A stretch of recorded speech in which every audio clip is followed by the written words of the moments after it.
Hey, what's happening, everybody? This is EJ from the sportsbettingpub.net. And it is happy hour, baby. Happy hour for you and you and you. Happy hour appetizers, 2-for-1 drinks all day, baby. The hell with happy hour. It doesn't need to be happy hour for me to serve up the drinks around here. Yeah. I'm only kidding, man. You know what? Can't serve you any drinks, but I can serve you up some picks because it's time to talk some college hoops. Not going to talk about any tennis today because the timing of everything is so weird. And you see, it's like about 1:30 here in the East Coast in New York. And, man, I want to get some 5 o'clock games up to discuss. And then we have some later games, of course. I want to get on the board. And I want to have you on the board for those two. So, you know what, man? Just trying to give everybody some betting advice for Wednesday night. March 10th, man, amazing to think a week ago was my birthday. And I can't, still looking forward to the March 26th. On Friday, man, we're getting our second shots to be vaccinated, man. It's so excited. Finally feel like you're a little bit more free to get out and do stuff, even though everyone around you, it's a whole tricky situation. But hey, man, at least my wife and I are going to have both of our final shots in. And it's a good feeling, man. Isn't that a good feeling? A great feeling. Yeah. All right, so we're going to talk some college hoops. Hope you're all ready for that. Nice little Wednesday night slate. Of course, conference tournaments all over the place. Headed towards the madness. This already is madness. When you see all these games, you're just like, yeah, madness, madness, madness. I'm going to start with Idaho. And they're playing Montana. You don't want to get vandalized. The worst thing that you can ever have happen to you is you get vandalized. Of course, it had to happen to my alma mater. Unfortunately, you see Idaho's 1-20, and that damn win had to come against Montana State, which happens to be my alma mater. That hurts, man. But you know what? Wow, what can you do about that? Not really nothing to do. You can change. You can't change that. So what do you do now? It's conference tournament time, and Idaho is. What are they going to do in the conference tournament? We made some big adjustments, man. We're going to be all set to take out the Grizz. I don't know about that, but I definitely think they're going to shoot well. I saw that total was 131. Maybe 131 and a half. Okay. Again, that's a 5 p.m. start here on the East Coast. 3 p.m. out there. Obviously Mountain Time. So you got a few hours to get that in. Man, get that total in. I think that's going to be like a 74-64 type of game.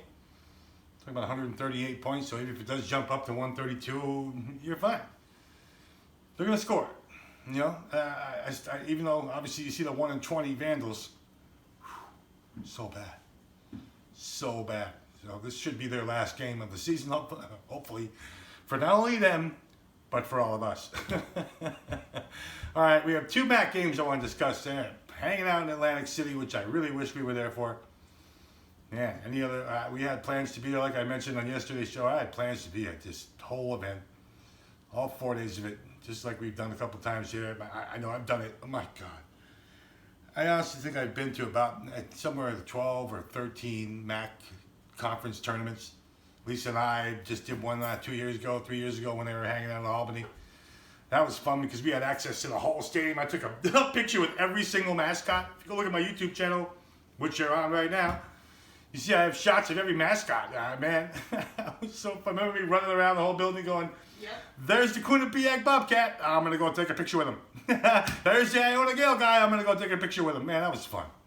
When you can get away with doing stuff like that, you have fun doing it. I had fun doing it, man. So we're talking MAAC tournament, man. See how that line moved? Last night when I went to bed, Siena was favored over Iona by a point. Now Iona's favored by a point because of that win last night. Now, of course, that was a convincing win. Certainly. I mean, it doesn't get more convincing with 20-something points, but at the same token, we're talking about a pretty cheesy division. MAAC is weak this year. Straight up, let's just tell it what it is. A lot of weak teams in the MAAC this year. Iona, that really wasn't one of them. They just didn't play enough games. And Siena certainly wasn't one of them. 12-4. So, I mean, okay. Yeah, pretty good team. I don't know why that line moved. I think the line moved just because everybody, I know my history when it comes to this tournament too. Iona always seems to find a way to navigate their way to the semis, even the finals. Of course, we know who their head coach is now. Yeah, a little bit of a name. Ricky Boy. Wow. Couldn't believe when I first heard Patino was taking over Iona. Like, what? Coming to Nurse Shell? That was kind of cool. I love that. I'm from Larchmont. I grew up in Larchmont. I grew up like 2 miles from Iona campus. So I definitely know that place well. And it was just cool to see Rick Pitino going to Iona. What? But he doesn't have a team. He just doesn't have a team this year. Great. You got an opening win in the conference tournament. Good for you. It's going to take a little bit more than against Siena. Siena can play some basketball. I'm taking Siena at that point. I'm taking Siena at that point, and I'm going to take, what else are we going to talk about? That under, too. I'm taking that under. We just saw what Iona's defense did yesterday. Again, quality of team is the quality of team it is, but it's like 138. So even if it is 70 to 64, it's 134. Yeah, I don't see it going over the 138. I don't see them playing the game in the 70s, both of them. So I like that under 138. I like Siena. And you're going to give me a point now? Give me the point. I'll take the point in case it is a 1-point game. At least I have that point in my pocket. So do you. Fairfield Monmouth, I don't think I could see a Fairfield under I don't like. Wow, what, 140? When I saw 140, I was shocked. Like 140, that line is way too high. We used to see in Fairfield totals in the 126, 132, 128, 126, 140. Yeah, unless the line says there's something we don't. And yeah, they've been known to do that, but I don't think they do here. I'm taking that Fairfield Monmouth under 140. They're just not going to both hit 70. It's not going to happen. Nebraska, Penn State. When I first saw that whole 145 and a half, and I'm sitting there thinking to myself, now that seems a little high for a Penn State team that we know is not very good offensively. 310th, they're ranked in the country. Field goal percentage, which is not obviously very good. Anytime you see a 300 next to your number, no matter what percent, oh my God. There's only 300 something teams in the whole country, so when you're ranked 300 and something, not good. Of course, Nebraska offense, they're only putting up 70 points a game. They're only putting up 70 points a game, so it's not like they're flying around either. We know the season that they kind of had. But then, obviously we saw these two just met. Nebraska and Penn State just met. You saw what happened over there? 86, 83, and 170 points, 169. My goodness, man. So I think that has something to do with why the line says push that total up a little bit to 145 and a half. But and you saw the way Nebraska ended the season too, man. Well, they give up 181 points to two. Iowa and Maryland? 181 points in 2 games, huh? I think for me, that's kind of, how you roll into the conference tournament is really going to how you play in the conference tournament, as far as I see it. So I like that. I like that over. Like I said, my first little gut reaction was, why is it so high? But then you kind of start looking at how they ended the season. Both of them at 145 and a half is fine with me. I'm going to play that over with Nebraska and Penn State. Rice and Marshall, 157. Now, wait a minute here. I couldn't believe that total was so high. That total is entirely too high for me. Marshall knows that they're probably going to get past Rice. I don't see them killing themselves to put up 100 points tonight when they know they're going to be moving on probably rather easily. So if they do get up 10, 12 points, they're going to start milking that clock. And they're not going to start trying to... I don't think they really want to put up 100 points tonight. They don't need to. Just get past Rice so you can get to the next game. I think that's got to be your whole head going into this.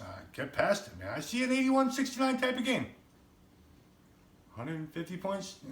I mean, I'm not saying they're not going to come anywhere near close to it. But 150 is 150. If Vegas is going to put a 157 on the board, I think we have that 7-point cushion. Take that under, man.